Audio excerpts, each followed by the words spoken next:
Hey everyone, Crazy Jimmy here. Thanks for tuning in. Sorry it's been a little while. Big gaps between videos. My apologies for sure, but I got a pretty good one today, I think. This one is going to be centered around some of the 90s vinyl that I was spinning back in the day, was like a regular occurrence. Music that I was playing pretty often back in the 90s, and this is a little bit of a departure from my 60s and 70s stuff. I want to show some of my 90s stuff as promised, some of the more modern stuff, but everything here is going to be from the 90s. I want to kind of keep that theme going. So some of this stuff you probably heard of, some you might not have. All of its original pressings, or at least first pressings. Some of them were never pressed at all in the 90s. I think a couple of them were never pressed at all in the 90s. So, they ended up getting done, which is great. But, if I didn't have it on vinyl, I had it on CD and still do. Was probably playing it in CD in my car back in the day, or tape. Just crazy times. But anyways, let's jump right into it. First of all, if you like what you hear, see, all that good stuff, just please comment down below. Please hit subscribe, hit that notification bell. Thumbs up if you like it. Thumbs down if you don't. Whatever you want to do. So, all right, I'm going to jump right in. Hopefully you pick up a few goodies out of this group. And some of this stuff is not that expensive. Some is, some isn't. 90s vinyl could get a little costly now, but back in the 90s it wasn't. So, you're talking $6.99 over at Newberry Comics. But first off, I want to start with Lorelei. And I don't think too many of you heard of this band. This is a 1994 release, and something that I was spinning quite often back then. And they were primarily found on a label called Slumberland, which put out some great albums by like the Lilies and oh god, I think Hood was on that label. But this is their original pressing. They did press this back in 94. The band was a big vinyl. They were really into vinyl and collecting. Some of the members of the band were into collecting vinyl, so they made sure that this album came out right away on vinyl. And man, is this incredible. The best way I can describe Lorelei is a swirling, like My Bloody Valentine, but not as shoegazy. There's still shoegaze elements here. There's but also swirling psych as well. Really good bedroom pop vocals. I love those boyish vocals on this, but just an incredible album. That probably not too many people have heard or even heard of the band. They weren't around long. They put out a few albums and then they were gone. But here's the label there. And just, and the band kind of melting on that label there is exactly how the music sounds. It's just amazing stuff. So, if you're into psych, which I know a lot of you are, and but the noisier elements of psych, this will appeal to you. And I think this can be had for a really good price online. I don't think, because the band is not terribly well known, this could be had for a good price. I haven't looked it up myself, but check it out. Check a few snips out. See what you think. And if you like it, grab it. But I think a lot of you will love this. It's very unique, and there's a ton of replay value on it. So, and you all know I love albums with replay value. All right. Next up, speaking of Slumberland and Hood. Cable linear traction. I mean, this thing was on repeat for me back in the 90s. Really, this is the limited to 200 pressed homemade sleeve. This has the, I think the band, they printed out slicks, and this is a slick as well. It's a separate slick They pasted it on the cover. Same with the back. It's a back pasted on DIY slick. If you like your bedroom pop, your lo-fi from England, this is right up your alley. This band is from England, and if you look at the pictures on the back, the music is just like the pictures. Very hazy, very, very gloomy, but there's pop, there's lo-fi pop, there's psych, there's loner folk on this. Just incredible by the band Hood. Cable linear traction, 200 press to this. This was released on Slumberland Records. So, love that label. Back in the 90s, I don't know about you all, but back in the 90s, I used to buy based on a label. I still buy based on labels. Anything that Spin Art put out, I knew I was going to like. Anything that Slumberland put out, I knew I was going to like. Scat Records, I knew I was going to like. Shangri-La, I knew I was going to like. Here's the next one. This sucker was on repeat for me. Crapping You Negative. What a dumb title, but this is the Grifters. So, you all probably know I'm a huge Guided by Voices fan. I love the Beatles. I love Rolling Stones as well. So I want to kind of give you, in Guided by Voices comment, I'm going to show one of my favorites from them. But this band here, the Grifters, reached back into the Rolling Stone toolbox, whereas Guided by Voices reached into the Beatles and the Who and the Kinks and Wire toolbox.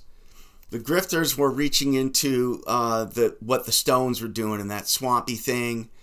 This is the Grifters' Exile on Main Street, but it's not a double album. It's so varied, tons of replay value. If you like the John Spencer's Blues Explosion, that's the best way I can describe this. Like, you take the Rolling Stones, you throw it in a blender, take Exile on Main Street, throw it in a blender with John Spencer Blues Explosion, and then run it through a 4-track, and this album will pop out. But so good. Shangri-La Records, the band out of Memphis. I have everything from the Grifters. I love them. All right, here's one that probably not many of you heard, but just you need to. This is Space Needle, Voyager, 1995, I want to say, or 96. I could be wrong, but this is on 0 Hour Records. Amazing, amazing, amazing space rock album, but it's got elements of lo-fi, bedroom pop, and rock mixed with space rock, and it's just it'll just blow your mind. It's so good. It's varied. It's done by two guys. The guy who started Varnaline. I think three guys. Judd, his name Judd Ebar or something. I don't have all the names. Been a little while too since I listened to this one, but I think I'll spin it today. But just amazing mixture of lo-fi, 4-track, bedroom pop, psych, and space rock, if that makes sense. Spaceman 3, Pink Floyd. Those are the best ways I can describe some of this. But there's some guitar freakouts on here too. So just check it out. Space Needle, Voyager. Oh boy. Next up here, this is still a huge favorite of mine. Sparkle Horse. This is called, and Viva Dixie Marine. I never got the whole. It's like a run-on title. I'm sure someone will. I probably should have practiced pronouncing this, but it's their first full length. Okay, this is the original pressing on. I think it's Dead River. Let me see. This is the one to own, by the way. Do not buy the repress of this if you like it. Slow River. Sorry, Slow River Records. Absolutely, the first pressing is the definitive pressing. I think this was 96. Yeah, 95 this came out. And my God, lo-fi, distorted, psych pop, and elements of post-punk mixed in. But the post-punk is definitely poppy. Let me show you the back of the sleeve. It's just, it's more, it's like treated vocals run through like a Leslie speaker. That there's psych moves all over this, but it's so poppy, and there's so much power pop too running through it. But it's like, it's hard to explain. It's alternative. There's no question about it. And there's elements of alternative country rock on this album too. So Mark Linkous, who unfortunately has passed on at a young age, just released a masterpiece, and actually a few more albums after this too. Just phenomenal. This is my favorite though. The first one, Viva Dixie Marine Deluxe or something. I don't know. Whatever. But I love the cover too. And the music is just like the cover. Look at the cover. That's the music.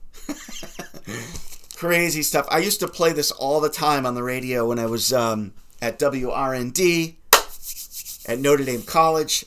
I miss those days. But I had my own radio show back in the 90s. And I used to spin. It was called Sounds from the Underground. And I spun all this stuff I'm showing you. And then some. Brainiac is the next up. Dayton, Ohio's finest.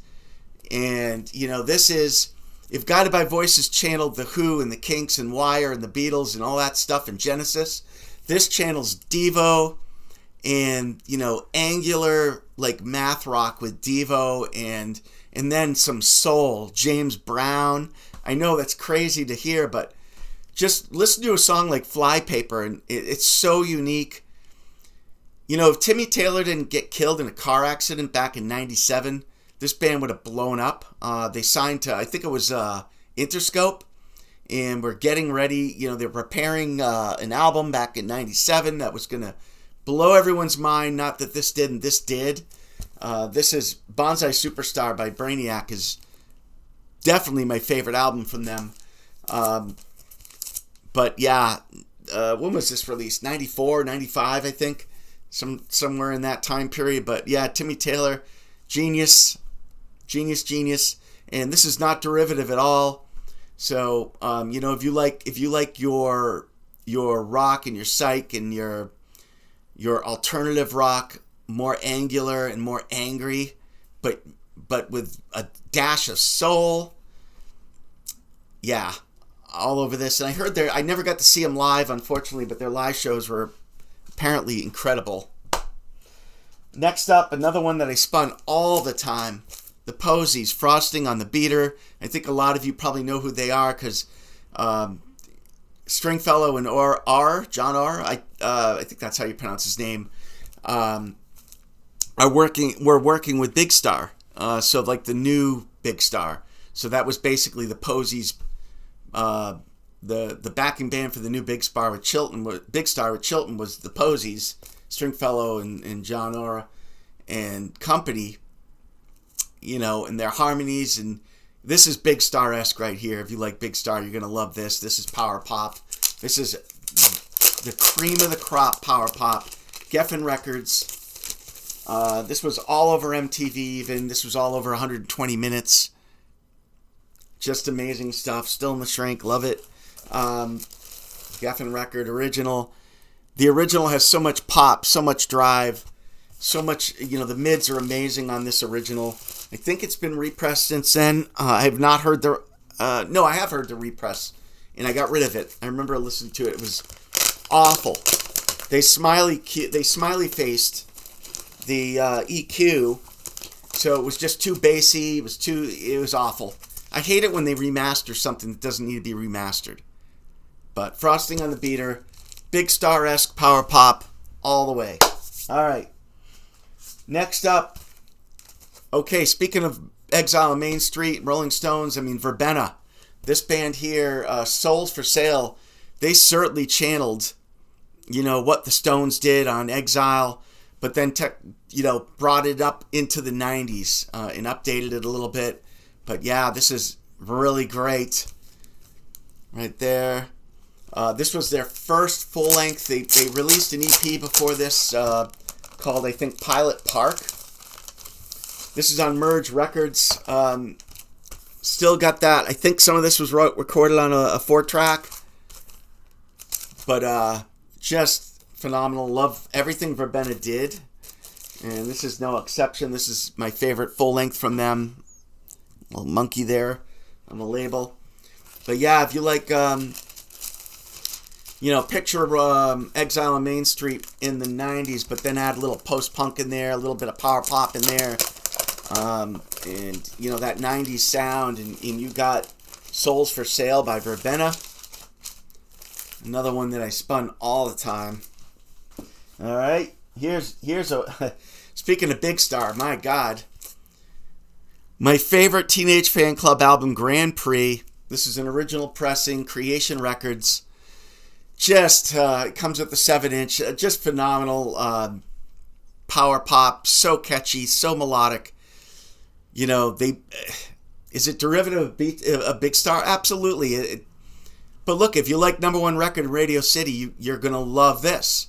This is going to be, if you haven't heard this and you love Big Star, you have to have this. You have to own it. You just do. Because it's like listening to Big Star 4. Crazy. But these guys are from Scotland and just love their Big Star. So check out. I like everything they did in the 90s. Teenage Fan Club. All right. Speaking of Guided by Voices, I did a whole video on them. I'm not going to go over this one, in detail. But B1000, Guided by Voices. This is not the one that got me into the band. The one that got me into the band was earlier than this, called Vampire and Titus, and then Propeller. But this is the original white pressing. Only 300 were cut of this one, of this particular color. But what can I say? This is their white album. This is it's so varied. It's so amazing. And when I say white album, it's like a shorter version of the White Album. It's like there's so much going on. You got post-punk, Wire. You got some prog, early Genesis in here mixed in with the post-punk. You got some power pop. You got the Who. You got the Kinks. You got the Beatles. But it's all done in a 90s sort of way on a 4-track. Yes, it's raggedy. Yes, it's not recorded well. That's how it was meant to be. It was done in a basement, and it was pieced together like a puzzle. So Pollard, he had all these just like his collages. This is a collage on the front. Just like his collages, the music was the same on most of these albums from them. They would just piece parts of songs together and make a longer song out of it, and it worked. It worked, and this is probably the best example of it. But yeah, don't look at, if you listen to it and you go, I can't get past the sound quality. It's 4-track recorded in a basement. Get past it, because it will reward you. I mean, songs like Queen of Cans and Jars on this, if you can't get into that song, if you're not smiling by the end of that song, there's something wrong. I'm telling you, there's something wrong. And there's just so much for everyone on here. So much. But I can go on and on. Oh, speaking of something no one probably knows about, is Bug Skull. This is, I play this all the time. This is Fantasies and Sensations. This is on Road Cone Records. This is not the original cover. For some reason, the CD cover is different from the vinyl cover. This is a more unique collage type vinyl cover. But yeah, this is Psych. This is all done on 4-track in a bedroom, but it's so Psych. It's so alternative. It's how can I describe this? Oh, it's spacey. There's a little bit of space in there, a space rock, a little bit of I can't describe this album. It's so unique. It's just crazy. There's oriental sounds running through it.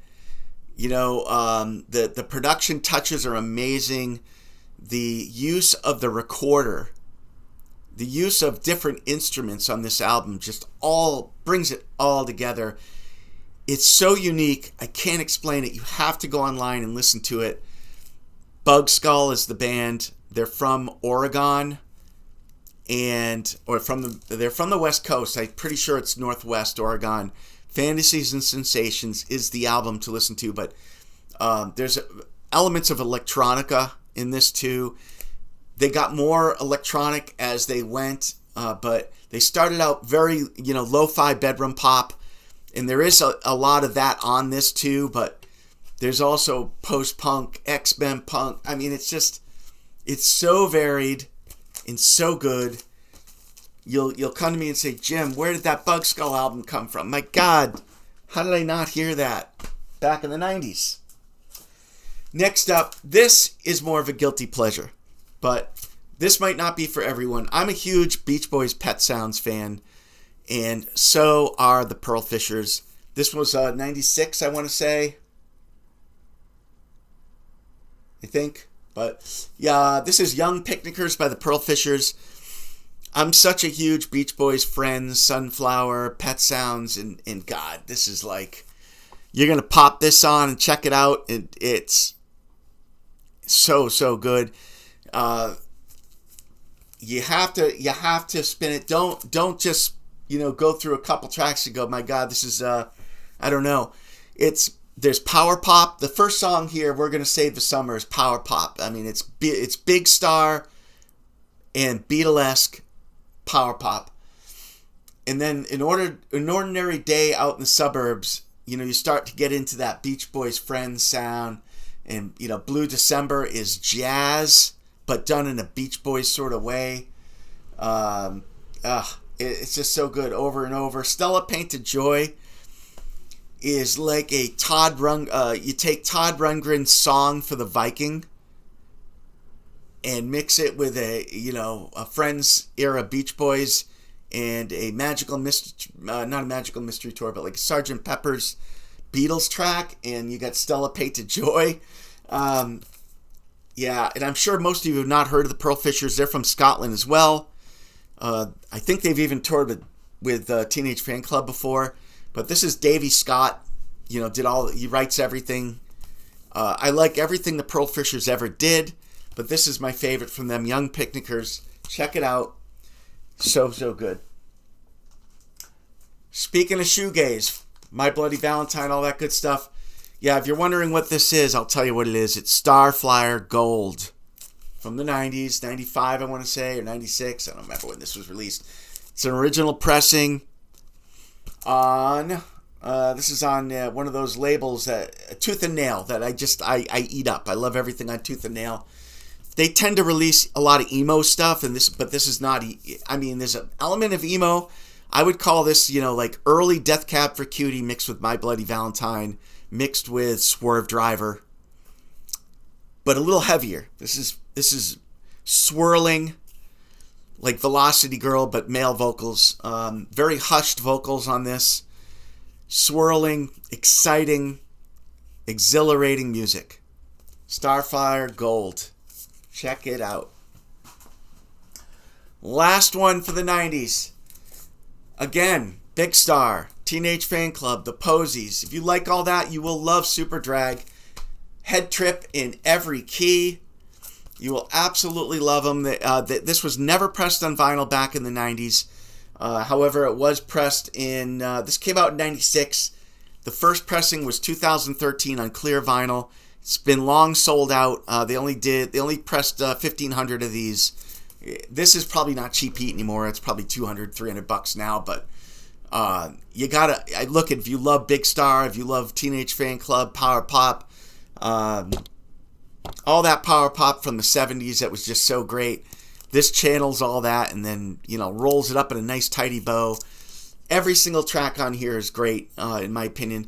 The only difference between Super Drag and like Teenage Fan Club is Super Drag will add little elements of swirling shoegazy guitar. That's the biggest difference.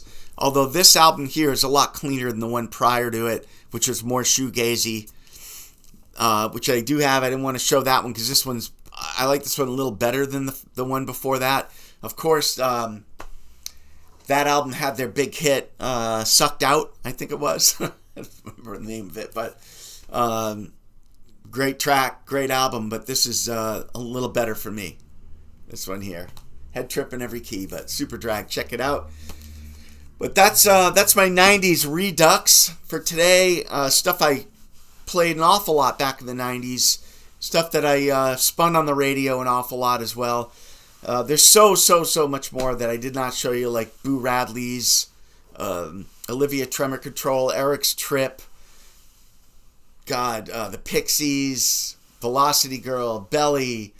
I mean, I can go on and on. The Mice, the Lilies. Just so much great stuff from the 90s that I think if you're only primarily listening to like 60s psych and 70s country rock, psych, and power pop, you're missing out because the 90s had a lot of great stuff. And there's probably a lot of great stuff now that's getting released. And yeah, I might be missing out on some of the modern stuff from the 2000s, but I think my record collecting kind of stopped at around 2005, I want to say. And the modern stuff now, I don't have a lot of, I'll be perfectly honest, but, you know, there's just so much out there. There's only so much you can listen to, of course, but hey, anyways, thanks for watching. I'll try to do more of these 90s videos and more, I guess modern stuff. I want to get some 80s stuff out too, some of the 80s new modern stuff, post-punk, new modern, new romantic, all that garbage. I want to get more of that out there to you too, so... But hey, thanks for watching. Really appreciate you all. Take care.